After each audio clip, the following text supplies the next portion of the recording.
So finally, we have our very first DLC for Call of Duty Infinite Warfare in the form of the Sabotage DLC map pack. And as per Call of Duty DLC tradition, you will get 4 brand new multiplayer maps as well as a fresh new zombie map. So let's take a look at the new maps as well as the zombie mode and see if this DLC measures up. Okay, so the first map we're going to take a look at is Neor. Basically, this map is a classical 3-lane map that takes its visual inspiration from a futuristic Blade Runner-esque Manhattan. The lanes are pretty narrow, so the action is pretty intense, but there is some asymmetrical gameplay if you want to take things up to the second level and spice up the mix a bit. It plays pretty much just like a classical Call of Duty map, and it's probably one of my favorite out of the 4.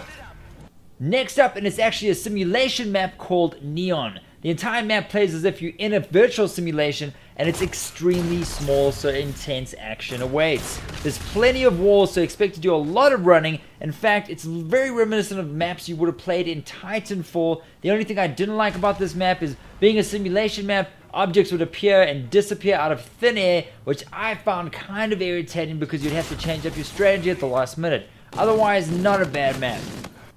Next up, and it's a map called Renaissance. Now, Renaissance is a medium-sized map that takes its visual style from modern-day Venice. Now, it might feel familiar because it looks almost exactly like some of the maps you played in Modern Warfare 2 and Modern Warfare 3. I enjoyed this map. It has a cathedral in the middle of the map where most of the action takes place. And as the maps go, I'd have to say this is my second favorite map. It's not my favorite, though. That I've left for last, which is Dominion. Now, why I like Dominion the most is because it's actually a reimagining of a map from Modern Warfare 2 called Afghan. Obviously, this one takes place on Mars and there's a crashed spacecraft in the middle of the map instead of a cargo plane. But otherwise, the map layout is identical to Afghan. Straight away, I was able to use some of my old tricks, and it's got a nice little sniper's nest that if you park there long enough, you can get a good few kills. Just make sure you check the back because you're going to get flanked before you know it.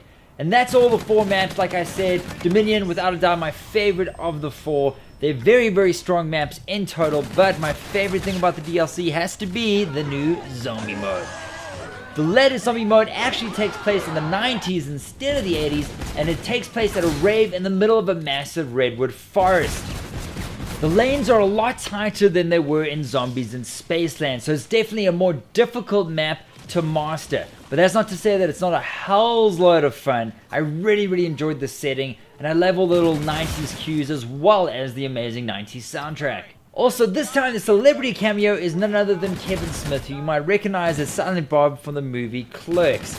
And there you have it, guys. That's the brand new DLC Sabotage, a very strong DLC indeed. If you do have the season pass, you're going to enjoy it, especially the zombie mode.